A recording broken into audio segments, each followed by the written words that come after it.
Bună!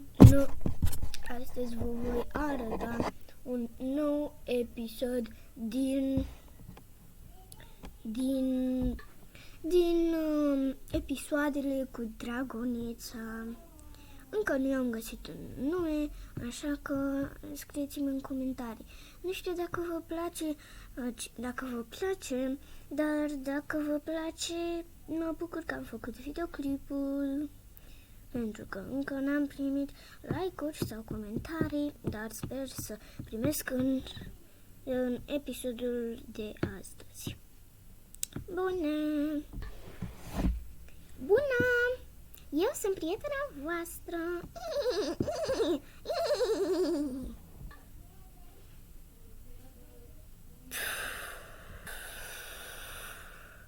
Bună! Eu sunt prietena voastră! Ready? Și astăzi vă voi arăta un nou episod din Mici Pony. Da, vor fi surprize la tot pasul, la fel ca și la început. Deci să începem! Da!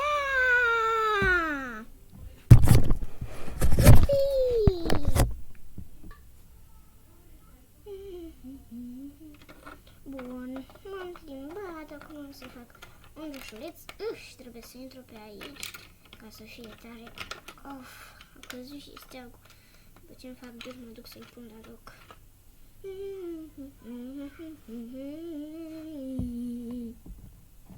După o oră de cântece și baie. Am căzut și eu din baie. Ok, o să ies ca să fac, să dau mașina asta acolo și să pun o dată asta, că nu prea am chef. Uite așa. Trebuie să iau neapărat ouăle de dragon. Mă duc în căutarea lor. Și de data asta numai cu agaga, lalai, eu mama dragon cu două și așa. Trebuie să iau ouăle.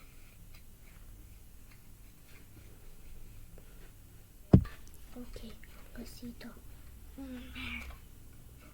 Dar ouăle sub ea, sub ea. Cum e acum? Poate să fac nimic, așa că o să umor ca să îi iau Solzi și ouăle. A fost un aiurit când i-am salvat ouăle de acel leu. Trebuia să o las. Adică, într-un fel, trebuia să o salvez, că altfel acum nu mai aveam ce să iau. Dar chiar și așa. Bag asta mai încoace.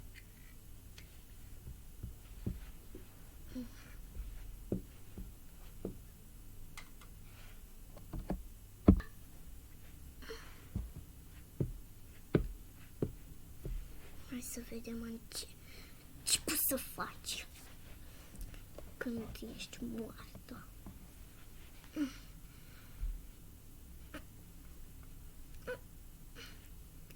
O să te omor și să duc inima tatălui meu.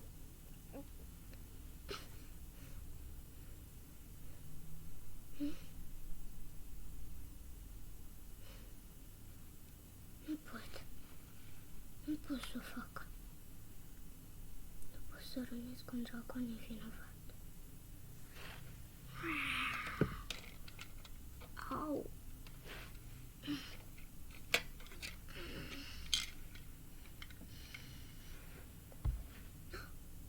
Ouăle! Sunt aici.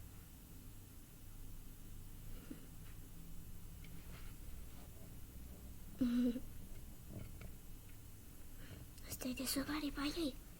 Va fi mai greu.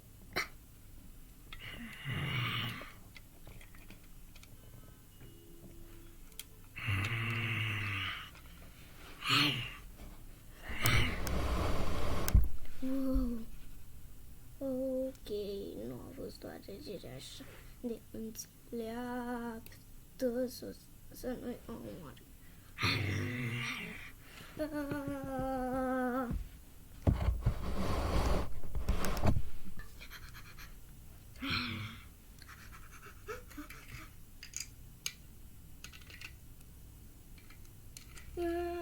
Pleacă așa.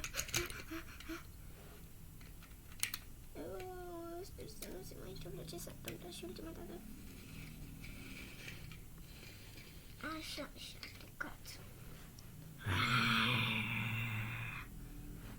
Sper să nu vină după mine.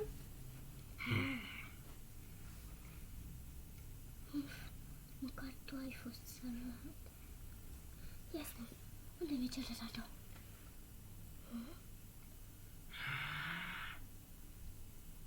Tu, din nou? Mi-au luat și oul. Dar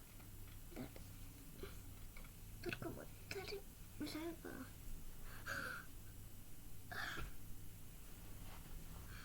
M-a rănit și credeam că poate fi prietenul meu.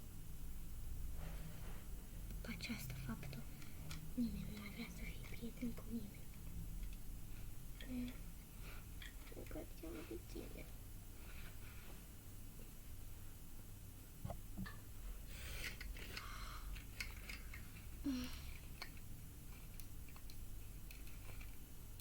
Așa. S-a stricat și ăsta. Un alt loc. Așa. Hai să vedem minunația. E bine. Uite aici. Un ou adevărat.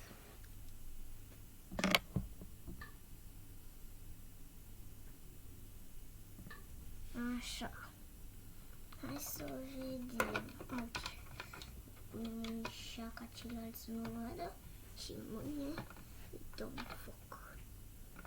Adică îi voi duce tatălui tot, iar după să-i dau foc. Chiar dacă de aici trebuia să iasă un cuiuț. Ce făcea dragonița ca să le încălzească? Știu, să dea pe ele. Și le încălzea. Stăgulele astea să cadă.